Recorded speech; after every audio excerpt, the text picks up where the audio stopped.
గోదావరి కృష్ణా జలాల వివాదం తెలంగాణ ఆంధ్రప్రదేశ్ల మధ్య చినికి గాలివానలా మారిపోయింది. తెలంగాణలో సీఎం రేవంత్ రెడ్డి టార్గెట్గా ప్రతిపక్ష బీఆర్ఎస్ ఆరోపణలతో ముప్పేట దాడి చేస్తోంది. దాంతో ప్రతిపక్ష ఆరోపణలను ధీటుగా ఎదుర్కోవాలని రేవంత్ రెడ్డి డిసైడ్ అయ్యారా? అందుకోసం రేవంత్ రెడ్డి స్వయంగా రంగంలోకి దిగారా? తెలంగాణ ఆంధ్రప్రదేశ్ మధ్య నీటి వివాదాలు సహజమే. అయితే ఇటీవల బనకచెర్ల వ్యవహారం రెండు రాష్ట్రాల మధ్య యుద్ధంలా మారింది. కేంద్రం దగ్గర రెండు రాష్ట్రాల ప్రాజెక్టుల పంచాయతీ జరిగింది. అయితే ఏపీని ఎట్టి పరిస్థితుల్లో కట్టడి చేయాలని సీఎం రేవంత్ రెడ్డి డిసైడ్ అయ్యారు. తెలంగాణలో ప్రతిపక్ష బీఆర్ఎస్ రేవంత్ చంద్రబాబు మైత్రిని అడ్డుపెట్టుకుని రాజకీయం చేయాలని చూస్తుంది. తెలంగాణ ప్రయోజనాలను చంద్రబాబుకు తాకట్టు పెడుతున్నారంటూ రేవంత్ పై తీవ్ర విమర్శలు చేస్తున్నారు బీఆర్ఎస్ నేతలు. దీనికి కౌంటర్గా లోకేష్ కేటీఆర్ల రహస్య సమావేశాన్ని తెరపైకి తెచ్చారు రేవంత్ రెడ్డి. ఏపీ మంత్రి నారా లోకేష్ ను బీఆర్ఎస్ వర్కింగ్ ప్రెసిడెంట్ కేటీఆర్ రహస్యంగా కలవడంలో మతలబు ఏంటని రేవంత్ రెడ్డి ప్రశ్నించారు. లోకేష్ ను కలిస్తే తప్పేంటని సమర్థించుకున్నారు కేటీఆర్. బీఆర్ఎస్ వ్యవహారం ఎలా ఉన్నా కృష్ణా జలాల్లో వాటా, బనకచెర్ల నిర్మాణంపై సీరియస్ గానే వర్కౌట్ చేయాలని భావిస్తున్నారు రేవంత్ రెడ్డి. ఇది ఆయనకు రాజకీయంగా సవాల్ కూడా. సొంత ప్రాంతానికి నష్టం జరిగితే ఊరుకుంటానా? వ్యక్తులు పరిచయం ఉన్నంత మాత్రాన రాష్ట్ర హక్కులు వదులుకోబోనని స్పష్టం చేశారు రేవంత్. కేంద్రంలో అధికారంలో ఉన్న బీజేపీతో చంద్రబాబు మైత్రి కొనసాగుతున్న తరుణంలో అన్ని రకాలుగా నీటి వాటాలో తెలంగాణకు బెనిఫిట్ జరిగేలా చూడాలనేదే ఆయన ఆలోచనగా కనబడుతుంది. దాంట్లో భాగంగానే ఏపీ ముఖ్యమంత్రి చంద్రబాబు నాయుడుకు పదే పదే అప్పీల్ చేస్తూ వస్తున్నారు.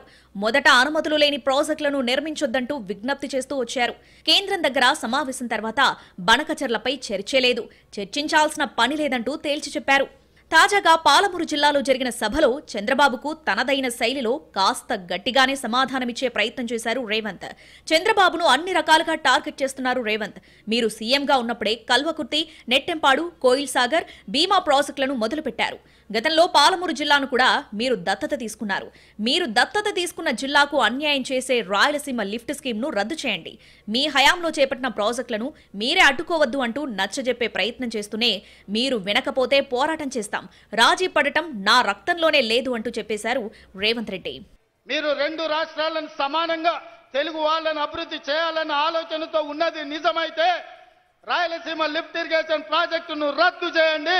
పాలమూరు, రంగారెడ్డి, ఎత్తిపోతల, డిండి ప్రాజెక్టు, కల్వకుర్తి ప్రాజెక్టు, భీమా ప్రాజెక్టు, నెట్టెంపాడు ప్రాజెక్టు, కోయిల్ సాగర్ ప్రాజెక్టులను పూర్తి చేయడానికి మీరు ఉదారంగా ముందుకొచ్చి మాకు సహకరించండి. మా పాలమూరు బిడ్డలు కృతజ్ఞత ఉన్నవాళ్ళు మీ మేలు మేము ఎప్పుడు మర్చిపోం.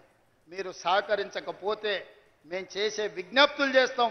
మా విజ్ఞప్తులను మీరు వినకపోతే పోరాటం ఎట్లా చేయాలనో పాలమూరుకు తెలుసు.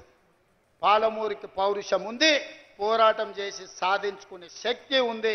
దానికి నాయకత్వం వహించే బాధ్యత నేను తీసుకుంటా సోదరులారా. చంద్రబాబు విషయంలో మెతక వైఖరి అవసరం లేదని రేవంత్ రెడ్డి డిసైడ్ అయిపోయారు. అందుకే ధీటుగా స్పందిస్తున్నారు.